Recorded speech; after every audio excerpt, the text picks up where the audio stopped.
Hey, this is John Lee Dumas of Entrepreneur on Fire. And when I'm not interviewing inspiring entrepreneurs, I'm listening to Stephanie O'Brien on the Moved by Purpose podcast. When we're searching for our life's work, we can be really intentional about the jobs and opportunities that we step into, not just to basically bide our time or make ends meet, but to in some way train us for the work that we want to do someday. Are you longing to know what your purpose is? Are you on the wrong career path? Do you feel like there must be more to life? Don't worry, there's hope. It's time to be moved by purpose. Now your host, Stephanie O'Brien.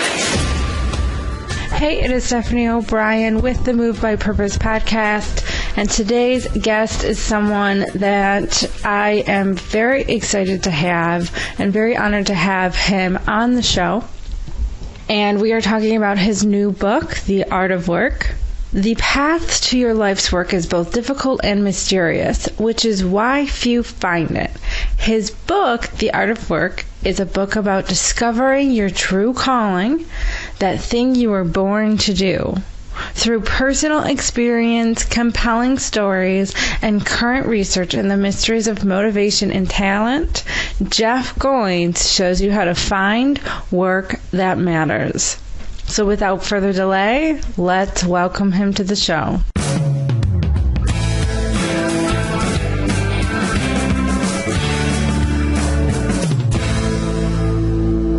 Welcome to the show, Jeff. I am so thrilled to have you on today. Thanks for having me, Stephanie. It's great to be with you. So, the first question I usually ask most of my guests is for you to give a background about your work history and what led you to starting your business and to where and what you're doing today. Yeah, those are a lot of questions. Sorry. So my background is sort of an eclectic background. I grew up in Illinois and I live in Tennessee. And I grew up near Chicago, and I was the first person in my immediate family to go to and graduate from college. And then also in the extended family, one of the first people to do that as well. So I knew that going to college was a good thing, but once I got there, I didn't actually know what to do. And I don't think I'm alone in that ignorance. And so I did the practical thing. I went to a liberal arts school and got a double major in Spanish and religion, and then proceeded to graduate and go, well, what am I supposed to do? And so naturally, as I'm sure you would imagine, I joined a band. Again, that's just sort of the next natural progression from those fields of study. And I toured with a band for a year, and then I got down to Nashville really to chase a girl. Ended up marrying her, and so that worked out, and worked in a call center for a little while. Then got this gig working for a nonprofit, and I really didn't know what I was getting into. I didn't really know much about nonprofit work, and I knew even less about marketing, so it made sense that I would then become a copywriter.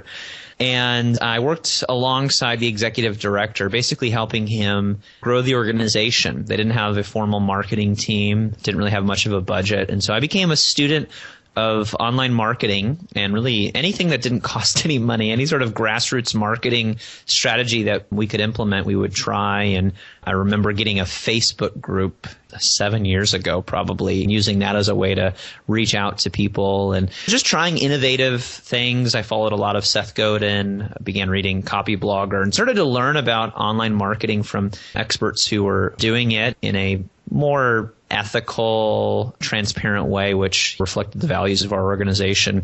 And I did that for 7 years, learned a ton about not only marketing, but about business. My boss had his MBA, and so he was constantly throwing business books at me. And I was like, why are you doing this? Like, this is just a nonprofit. But as anybody who's worked in the field knows, that running a nonprofit is running a business, and you do have to know a lot about management and marketing and finance.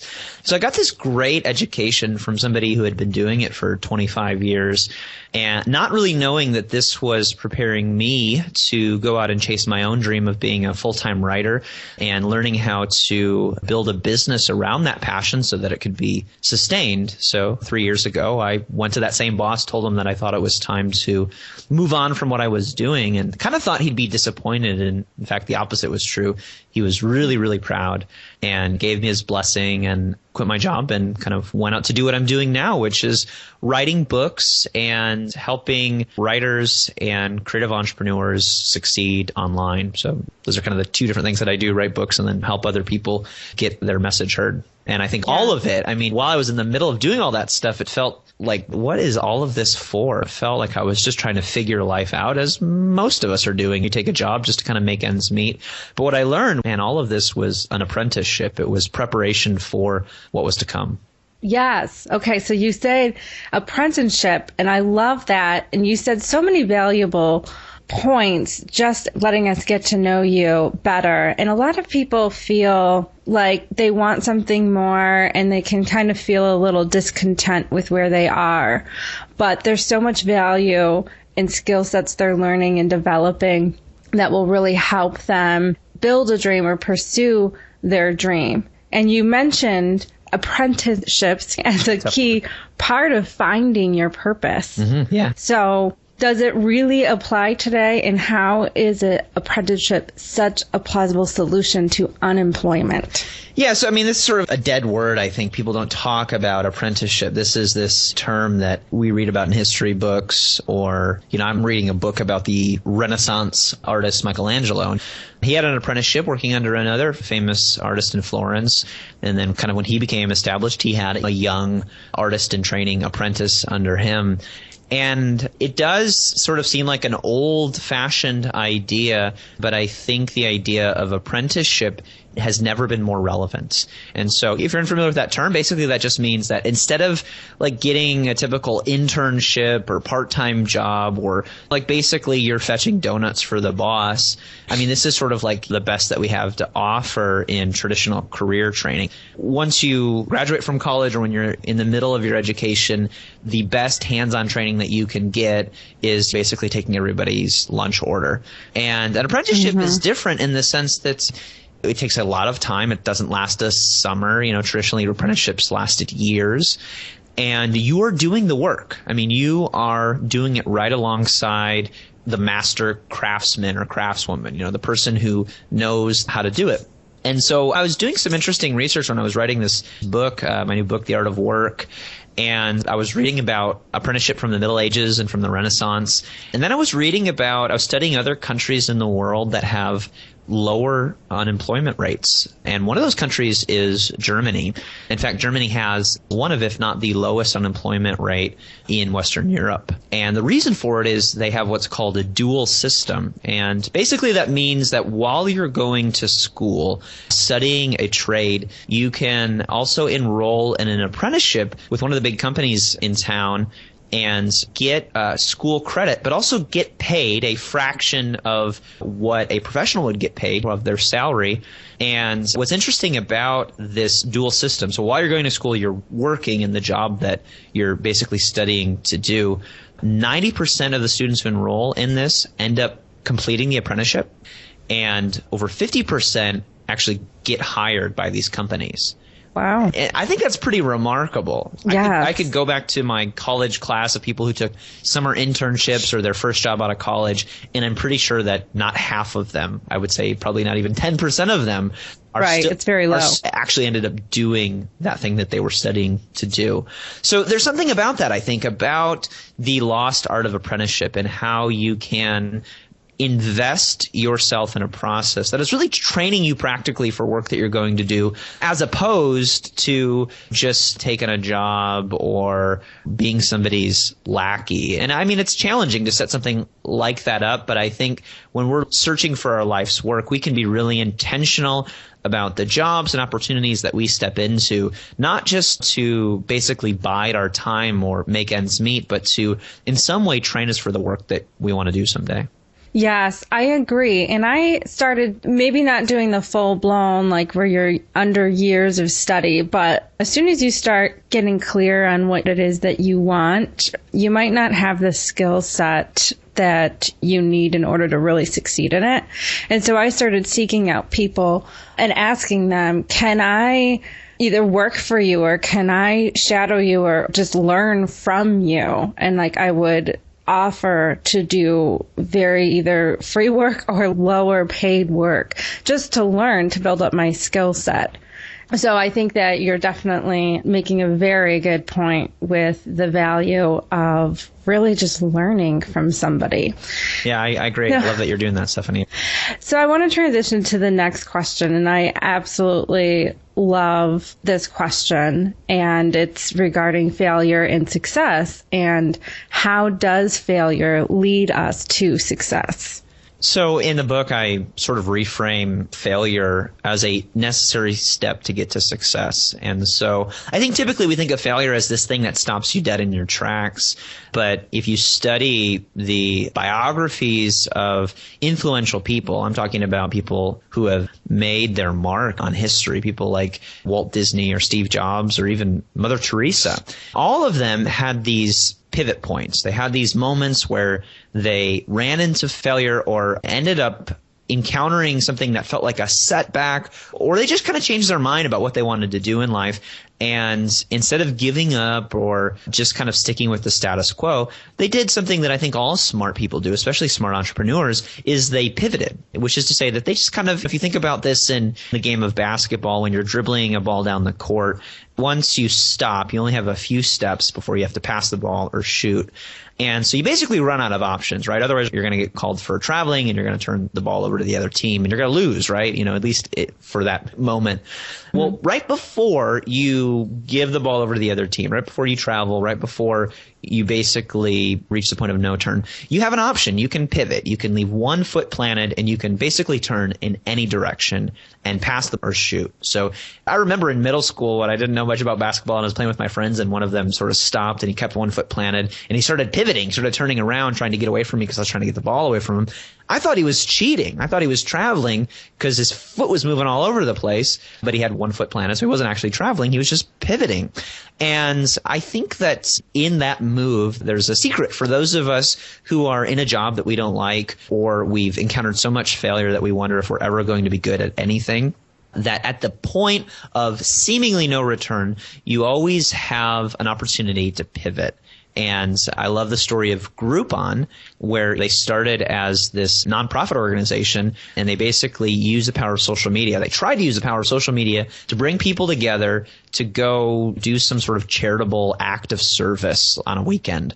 And it didn't work. I mean, it's this great idea with all of the best intentions in mind, and it did not work. And so what Groupon did when they had lost $1 million and were basically on the verge of bankruptcy, long before they were called Groupon, they were called The Points, backed by this venture capital. And they made a pivot. They made a small little pivot and they said, okay, instead of giving stuff away and doing service work and getting people involved in that, and if we reach a certain number of people who want to volunteer, we'll do it. What if we had everybody say, okay, we're going to pay $20 for a pair of shoes that would normally cost $50. And if we get 100 people to agree to do it, we'll get somebody who sells shoes to offer a limited discount for that many people. And as we know, it worked like a charm, and they were a multi-billion-dollar IPO years later. I mean, that's very different. You're in the hole $1 million, and then you're going public for many multiples of billions of dollars. And the difference between total failure and that success was really just a tweak in the business model. It was just a pivot. And so when we're facing failure, when we feel like failures, yeah, I think we should listen to that. But often in that failure, you're only just like one or two small moves away from success. And I think that that's encouraging to remember. Before we continue, let's stop for this quick break.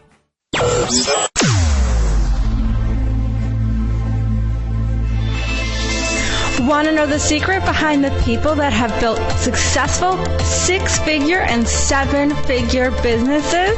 I know I sure was wondering what that was. Of all the entrepreneurs I have interviewed, all of them have invested in their training and in the success of other people. So what is the fastest way to grow your business? You probably guessed it right if you've been paying any attention to any of the leading experts out there, and that is by joining a mastermind group. The best mastermind groups require a financial investment. This ensures the commitment of every member in the group. The free ones just do not have the commitment from the members. They have inconsistent attendance, which ends up being a waste of everyone's time. If you want to rapidly grow your business, it just won't happen if you do not invest any money. I hate to break it to you, but the businesses that grow the fastest are due to the fact that people have invested in their own personal and business development. They have invested in a mastermind group, hired coaches, paid for trainings, marketing, a supportive team to delegate and offload the responsibilities. It is a fact that you cannot build your business alone without the feedback, input, and idea sharing or brainstorming of other business-minded people. You will not see the success you are hoping to see anytime soon. Who is looking at your sales copy, your website, marketing flyers? If it's a friend or a family member, do they own their own businesses? Who is helping you process through and solidify networking strategies and rocking that sales process? What about the pricing on your packages? I cover all of these business boosting techniques and strategies in my mastermind group. So join my mastermind group to learn all the strategies, secrets, resources, and share ideas that will get you transitioned out of your day job in a year. This group is for people who are already clear on their business idea and are hustling to make things happen. This group will just speed up the success and boost your profits. At a bargain price of $250 a month, you will not find any other mastermind group out there like this that has the amount of training and coaching made available to you. Think you can't afford that? Trust me, you really cannot afford not to. Home study programs, books, and consuming free podcasts and blogs will only get you so far. Building your business with a group of committed members is the missing key to your business success. Don't delay. Register today and get a $50 off per month bonus.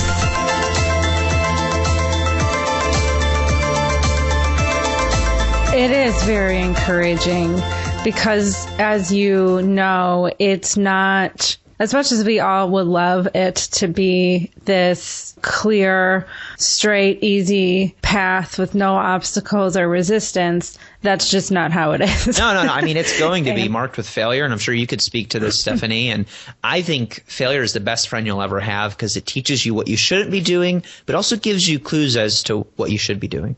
Yes. And failure is one of my greatest teachers. Totally. And so I appreciate it. And yeah, I don't think you can't have success without many failures in there. I agree. So your book, you write about the 10,000 hour rule. And I've heard this too. And I'm really interested to hear your take. You say society says that if you do something for 10,000 hours, you will become good at it. But you say that is simply not true. So could you debunk that myth for us? Sure. Well, so I think a lot of people have heard of the 10,000 hour rule, which was a term that I believe Malcolm Gladwell first coined in his book Outliers. And he actually does justice to the idea. We just kind of have oversimplified it. But in that book, he quotes a study by a team of researchers headed up by a guy named K. Anders Ericsson, where basically they realized that 10,000 hours in this study that they did with musicians and world-class performers, one of the common denominators was that they had accumulated 10,000 hours of practice. And I think that there are two things that we need to understand about the 10,000 hour rule. One is it's a description, not a prescription, meaning you could look at world-class athletes and look at their diets or something and, they all eat hamburgers. Therefore, if you eat enough hamburgers, you're going to become a world-class athlete. That's not necessarily true, right? Like that could just be a description of one of the things that they do, but just because you take that and apply it to yourself doesn't mean that you're going to have that success. And in addition to that, there's been all of these interesting studies recently that have come out that basically said it varies depending on the field. It could be 3,000 or 4,000 hours worth of practice can get you to world class, or it could be 15 or 20. It just kind of depends. There's a great book called The Sports Gene that addresses that a little bit. But the second and more important fact is that in this study of deliberate practice, which is where the 10,000 hour rule comes from, it's not so much that you put in a certain number of hours of practice, it's the kind of practice that you're doing. And I describe this process as painful practice because that's really what it is. I mean, anybody who's written about this with any sense of good research behind it describes the practice as basically being this process of you have to do the activity to the point of utter exhaustion, and you have to do it again and again and again, day after day after day. It's sort of like if you're in the gym, like think of like maxing out with like a, barbell or something. You have to do this to the point that you can't do it anymore, and then you have to repeat it again and again and again in the right context over the right duration of time to the point that you get to excellence.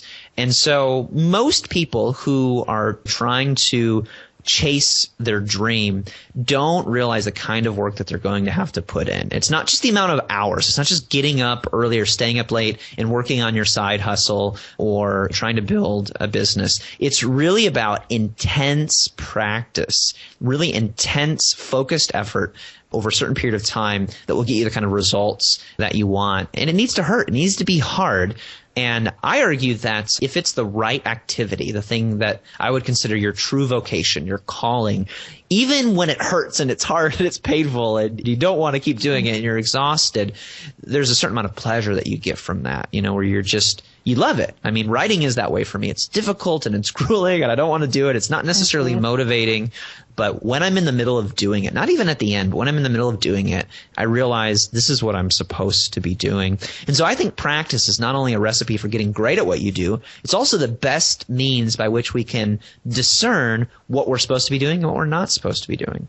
Yes, and I love this. I'm writing my first book very similar to this, and I just wrote a little chapter that's honing in on the points that you're making here as well. You can, at least for me in the beginning, I was running around and hustling and working very, very hard, but I was chasing distractions. So you said focused effort. Yeah. And I realized I wore myself down and I got so discouraged and so worn out, so exhausted because I'm like, how in the world can I be working so hard and not have even gotten farther? Because I would focus on a task and then chase a pretty shiny object and keep chasing those and rabbit trail. And instead of being that intense amount of focus, and it takes a lot of discipline to not chase after all of these distractions. Yeah. What's interesting, Stephanie, is when I was building my business, I was doing it for an hour or two every morning and evening for about 2 years. And during that time, I did not have time to screw around on Facebook or Twitter or even mess around with irrelevant emails. I was writing, I was blogging, I was connecting with the right people that could help my message spread. And I was just really focused on the task at hand. And the things that I were doing were without a doubt the things that I thought were going to move the needle. And I was on a deadline towards the end of that process. I had my wife and I got pregnant. I had 9 months to replace her income so that she could stay home and be a mom, which was something that she had always dreamed of doing that we quite frankly couldn't afford to do without her continuing to work. And so I was very intent on replacing her income. So I didn't care about anything that wasn't going to affect that bottom line. And at the end of that year, really over the course of those 9 months, I ended up replacing her income, then I replaced my income, then I doubled both of our incomes. And that was the moment at which I realized, wow, I could do this. I thought I was just replacing my wife's income, but I just kind of built a business. And what's funny is I quit my job. I felt like I had made it and I would have all this time. I would have, 7 or 8 hours a day if I wanted to do this thing that I used to be spending an hour or two.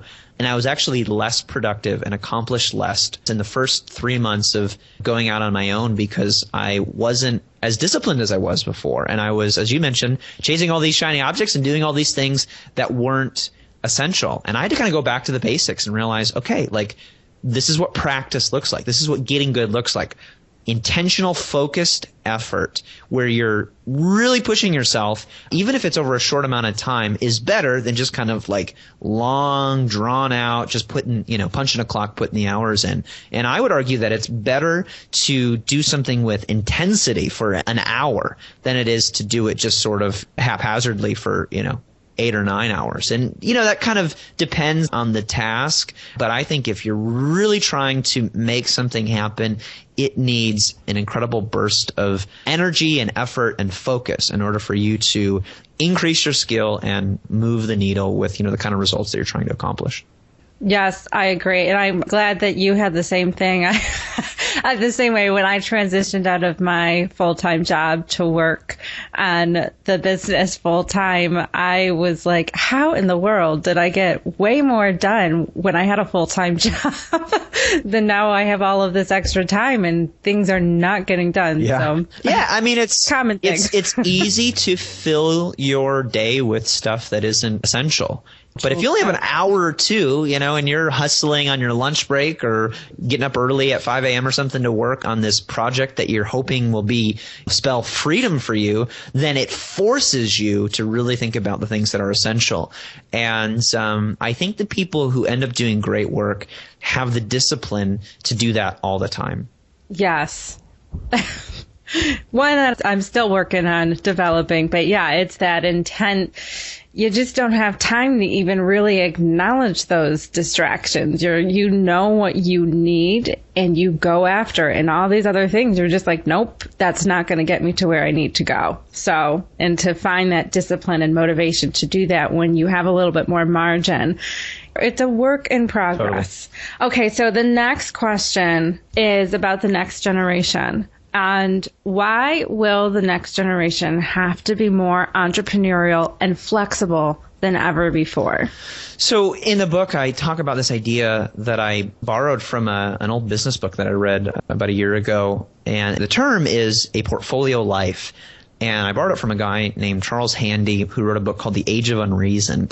And this book was a business book. He's a British guy, and it was published in 1989.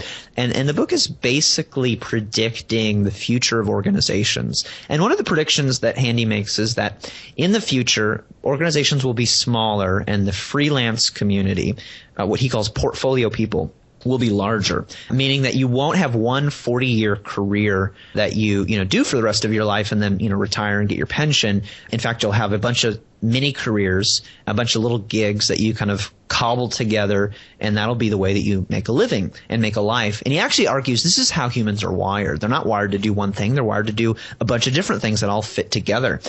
And he describes, there are 5 different types of work, and we need to be doing all of these types of work in order to be fulfilled in the contributions that we're making. So what's interesting about that is this book came out in 1989, and then recently Forbes published a study that predicted if trends continue, employment trends continue, that by the year 2030, over half of the working force will be freelance. It'll be entrepreneurial. It'll be people who don't have one full-time employment deal. They've got a bunch of gigs that they do. They'll be freelancers, entrepreneurs, however you want to think of it. They're going to have to be in charge of their own income streams, and they'll have to learn how to manage a variety of them. So what's fun about it for people like you and me is, I'm sure a lot of people who listen to your show, is they're ahead of the curve. They're already thinking about these things. But in our lifetime, in the next decade, 10 to 15 years, it's not going to be a choice for people. For most people, it's going to be something that's thrust upon them. And the good news is that of all of these opportunities, there's never been a better opportunity for someone to kind of bootstrap a business, figure it out, and start working for themselves. The bad news is that if you're not prepared for it, I think it's going to jar a lot of people. But I do think, as Handy says, that this is the way we're wired. We're not wired to do one thing. We're wired to do a bunch of different things. And so the fact that I'm an author and a speaker and also an online entrepreneur, all of these things kind of fit together in a way that fulfills me, in a way that working at one job, as good as it was, I really enjoyed my job at the nonprofit for 7 years. It didn't fulfill me in the same way, because I think we're wired to do lots of different things.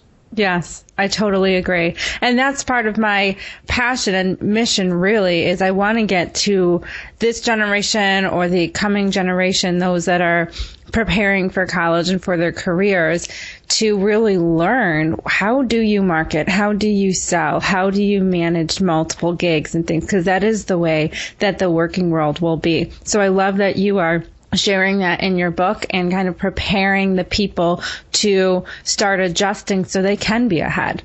So we're aligned with that, and I'm grateful that you shared that. So it has been a true honor to have you on today, and I am looking so forward to seeing the huge success I know that the art of work will be.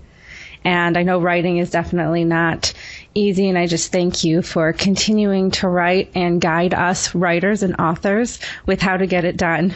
Well, thank you, Stephanie. It was a pleasure, and thank you for your show. It's generous, and it's helping a lot of people, and I was honored to be a part of it. So thank you. Yeah, thank you. Most people who are trying to chase their dream don't realize the kind of work that they're going to have to put in. It's not just the amount of hours. It's not just getting up early or staying up late and working on your side hustle or trying to build a business. It's really about intense practice, really intense, focused effort over a certain period of time that will get you the kind of results that you want. And it needs to hurt. It needs to be hard. There you have it. That was the extremely talented, generous, and gifted writer, Jeff Goins. And to connect with him, be sure to check out goinswriter.com. That's GOINS writer.com. You can order his book on Amazon, The Art of Work. Make sure you check out that book. It is filled with tons of value and information and inspiration. And for those still learning what your calling is, trying to learn what you are basically meant to do in this world, I highly recommend this book. It is a must read. So again, check out goinswriter.com to connect with him and thank him for his work and his time on the show today.